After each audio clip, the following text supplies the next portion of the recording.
can't tell you how many hours I have wasted overthinking, procrastinating, planning, and doing everything I thought I should be doing when it comes to shooting a video.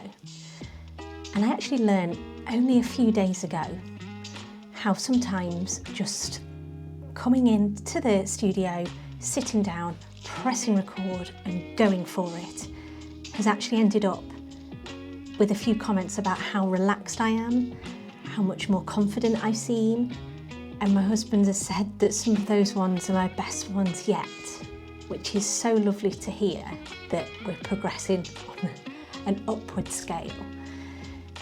So my advice is to not overthink things, and that's really easy to say, I know.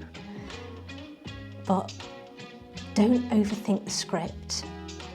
Don't spend hours going over and over what you're going to say. Just sit down and talk from your heart, talk from experience.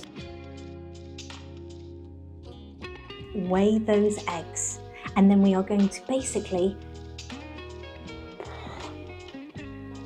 So yeah, don't overthink it. Just put on the camera and make the damn video.